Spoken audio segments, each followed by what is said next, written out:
আসসালামু আলাইকুম প্রিয় দর্শক, আশা করি আপনারা ভালো আছেন।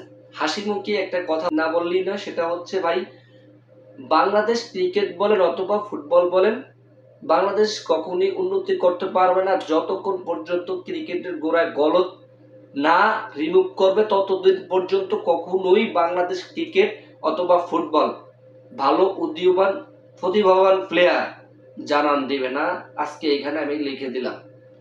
তো আজকের টপিক হচ্ছে কাওয়ান বাসেলকে নিয়ে এবং থিয়াগো মেসিকে নিয়ে, ক্রিস্টিয়ানো রোনাল্ডোর ছেলেকে নিয়ে কথা বলবো আজকের এই ভিডিওতে।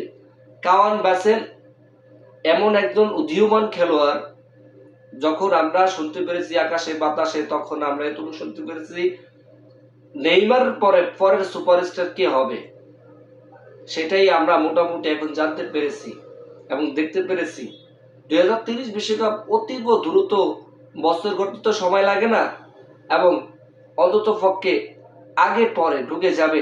কাওয়ান বাসেল জাতীয় টিম হয়ে খেলবেন, মূল দলে খেলবেন। তার খেলার গতি দানবীয়, তার চুলগুলা খুবই খুবই দানবীয়। দেখুন, ব্রাজিলের মোট 5বার চ্যাম্পিয়ন হয়েছে। আমি তো যেই ট্রফি হোক, আমি কিন্তু ব্রাজিলের ফ্যান না ভাই, কিন্তু খেলার রিপোর্ট অনুযায়ী অবশ্যই তাদের নাম বলতেই হবে। তো তাদের খেলার মূল যে ব্যক্তি ছিলেন তার নাম হচ্ছে পেলে, রোনালদিনিও, কাকা, এন্ড দেন লাস্ট পর্যায়ে নেইমার। তাদের খেলা কিন্তু অন্যরকম ভাই। সেই ধারাবাহিকতায় একজনকে একজন ফলো করেই সে আরেকজন আসছে, কাওয়ান বাসেল। নাম কাওয়ান বাসেল, সান্তোস হয়ে খেলেন, যুব দলে হয়ে খেলেন, এবং তার বয়স হচ্ছে 14 বছর। আগামী 17-18 বছর ভিতরেই দেখবেন মাঠ পাতাবে। দেখেন, লিখে রাখেন। এই কাওয়ান বাসেল, এই ছেলেটা এত খেলার অ্যাপ্রোচ ভাই, গতিটা অন্যরকম রে ভাই। এবং থিয়াগো মেসির সেই ফিটনেসটা হয়নি এখনো, তার কাছেও যায়নি। লিওনেল মেসির ছেলে থিয়াগো মেসি, তিনি ইন্টার মায়ামির হয়ে খেলেন ছেলেটা। তার মতন না কিন্তু ভাই, তাকে এখন পুরো ফিটনেস, তাকে এখন দলে আনার জন্য মুখিয়ে রয়েছেন। কিন্তু আর্জেন্টিনার কোচার কখনোই বলবে না যে তুমি মুখিয়ে থাকবে থিয়াগো মেসি, কিন্তু জোর গলাতে তো সবকিছু হবে না, পারফরমেন্স করে আসতে হবে, সেই অ্যাবিলিটি থাকতে হবে। থিয়াগো মেসি সেই সাথে ইন্টার মায়ামিতে খেলে, সেই যুব দলের, খুবই অন্যরকম। এর আগে আমি ভিডিওতে বলছিলাম।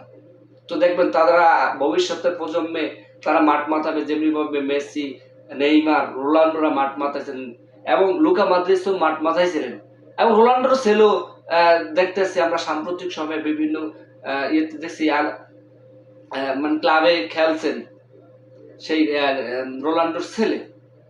অবশ্যই আপনারা তাদের দেখবেন, রূপকথার গল্প শুনবেন। থিয়াগো মেসি, রোনাল্ডোর ছেলে কাওয়ান বাসেল, অসাধারণ প্লেয়ার ক্রিয়েট হবে দেখবেন।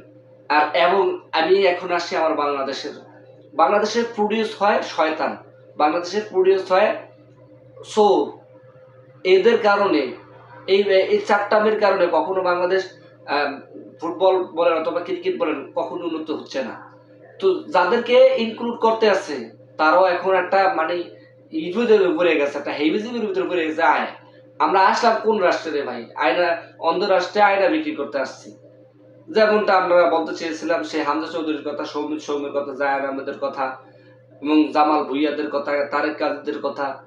তারা কিন্তু দলের জন্য, দেশের জন্য, জনগণের জন্য, ফ্যানদের জন্য খেলেন, উৎসর্গ করতে চান।